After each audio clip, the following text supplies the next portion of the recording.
Guys इस channel के ऊपर बहुत बार ऐसे प्रोडक्ट्स मैं आपको दिखाता हूँ जो इंडिया के नहीं होते, आउट ऑफ इंडिया के होते हैं, लाइक चाइना, यूएसए, ये सभी जगह से होते हैं। और हर बार इस तरह के वीडियो में कुछ कमेंट काफी कॉमनली हमसे पूछे जाते हैं, सिंगल प्रोडक्ट ऑर्डर कर सकते हैं या नहीं, रिफंड रिटर्न का क्या प्रोसेस है, कस्टम में फंस गया, इंपोर्ट का क्या प्रोसेस है, ये सारा क्वेश्चन आपके माइंड में रहता है जिसकी वजह से आप ऑर्डर नहीं कर पाते हो। तो आज की इस वीडियो में हर एक चीज आपको बढ़िया से क्लियर हो जाएगा एंड बिना किसी फियर के आप प्रोडक्ट ऑर्डर कर पाओगे। तो hello guys, I am Rohit Shroff and you are watching invention destroy channel. अगर आपको इस तरह के इन्फॉर्मेटिव वीडियो और देखना है तो आप मुझे कमेंट सेक्शन में बता सकते हो। मैं ऐसे प्लान कर रहा हूँ कि महीने में एक वीडियो ऐसा आपके लिए प्लान करूं, तो कमेंट सेक्शन में जरूर बताना नेक्स्ट टॉपिक किसके ऊपर रहना चाहिए।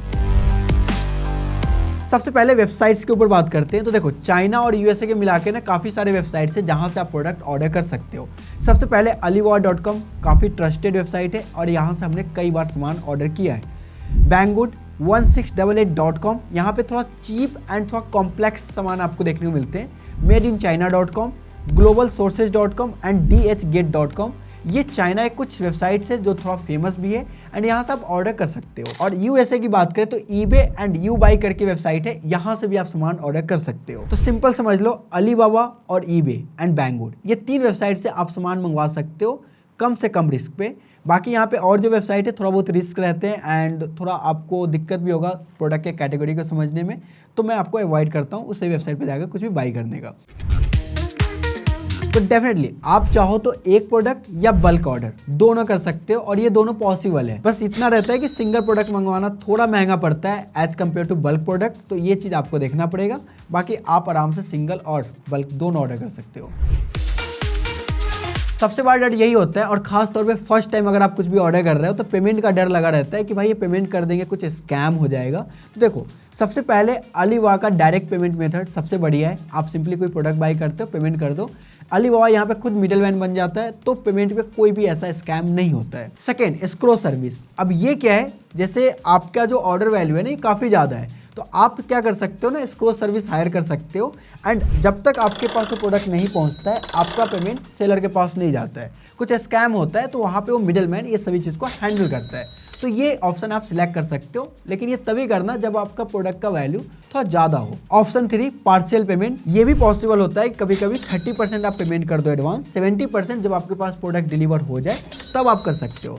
बट ये तभी है जब आप बल्क ऑर्डर करते हो, उसी समय ये काम आता है। ऐसे आप अगर सस्ते प्रोडक्ट ऑर्डर कर रहे हो या सिंगल प्रोडक्ट ऑर्डर कर रहे हो तो मेरे समझ से नॉर्मल जो वेबसाइट के ऊपर पेमेंट गेटवे होता है उसी का यूज़ कर सकते हो। और लास्ट, डायरेक्ट बैंक ट्रांसफर भी आप कर सकते हो, बट ये तभी करना जब आपके ना प्रोडक्ट का वैल्यू काफ़ी ज़्यादा है या बल्क ऑर्डर है, तब जाकर ये काम आता है। एंड इसमें ना पहले से सेलर के साथ आपका रिलेशन रहता है, तो आप डायरेक्ट बैंक ट्रांसफर भी कर सकते हो। अगर आप बिगनर हो तो डेफिनेटली आपके लिए थोड़ा रिस्की रहेगा, तो जो मैंने आपको फर्स्ट वाला ऑप्शन बताया ये आपके लिए बेस्ट हो सकता है। अभी देखो, एक बात है, ये जो प्रोडक्ट हम मंगवाते हैं तो इसमें हमें कौन कौन से डॉक्यूमेंट की नीड पड़ती है। तो देखो, सिंगल प्रोडक्ट के लिए आपको कुछ KYC डॉक्यूमेंट की नीड पड़ेगी, लाइक पैन कार्ड, आधार कार्ड, या कभी कभी ना एड्रेस प्रूफ की नीड पड़ती है, वो आपको देना पड़ सकता है।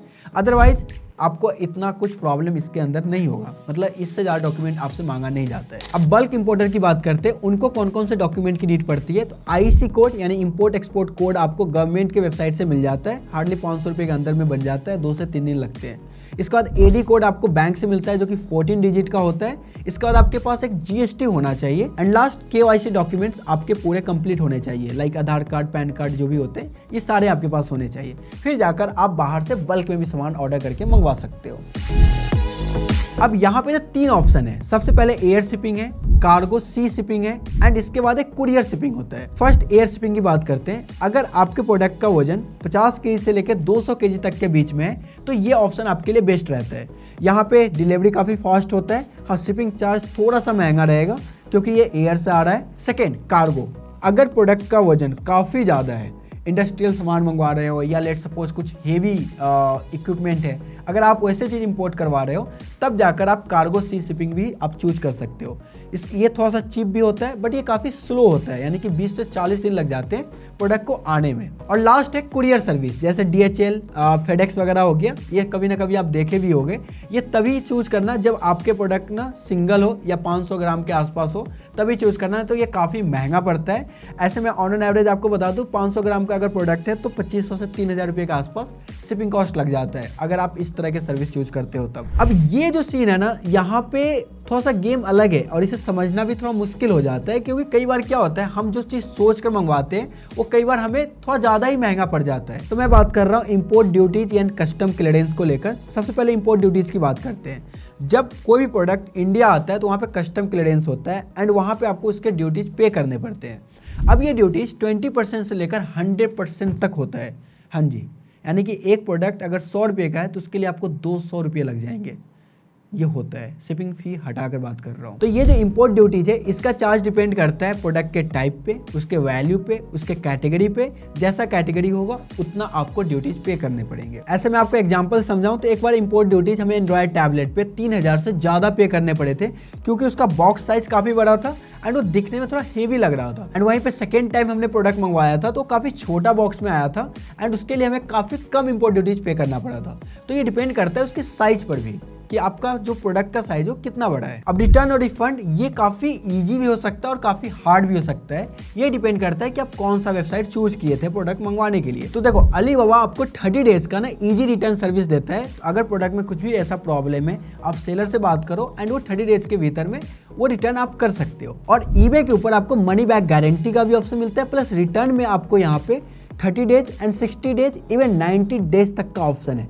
तो इस तरह के वेबसाइट अगर आप चूज करते हो तो आपके लिए थोड़ा चीजें आसान हो जाती है। अब मैंने एक पाम फोन बाय किया था, वो नया फोन था बट उसका बैटरी काफी कम चल रहा था एंड उसके अंदर एक दो और प्रॉब्लम थी। तो मैंने सेलर से यहाँ बात किया एंड वहाँ मुझे पार्शियल रिफंड का भी एक ऑप्शन देखा, यानी कि प्रोडक्ट का वैल्यू लेट्स सपोज $100 है और उस प्रोडक्ट के अंदर कुछ प्रॉब्लम है।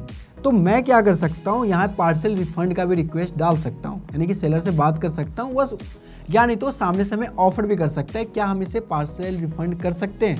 तो यहाँ पे आपको $10, $20 या $30, $70 जितना बात जम जाती है सेलर से आपको उतना वो पार्सल रिफंड कर देते हैं। तो ये भी एक काफ़ी अच्छा ऑप्शन है। आप उसके बाद अपने फ़ोन को रिपेयर करवा लो या आप वैसे ही रखो, पैसा आपके पास आ जाते हैं। तो ये एक तरीका है पार्सल रिफंड लेने का ईबे के अंदर, जो कि मुझे काफ़ी सही लगा। अब ऐसे एक दो चीज़ आपको माइंड में रखना है, चाहे अलीबाबा हो, ईबे हो या अमेजॉन हो, कोई भी प्लेटफॉर्म क्यों ना हो, आपको हमेशा वेरीफाइड सेलर ही चूज करना चाहिए ताकि कोई प्रॉब्लम हो तो उसका रिस्पॉन्स हो थोड़ा जल्दी आपको दे। अब देखो ऐसे इंपोर्ट करना कोई रॉकेट साइंस नहीं है, कोई भी कर सकता है। बस फर्स्ट टाइम में डर लगता है, मुझे भी डर लगा था कि भाई ऑर्डर करने के बाद ये सारी चीज़ें होगी तो कैसे हैंडल करेंगे, बट एक बार कर लोगे ना तो अंदर से फियर ही खत्म हो जाता है।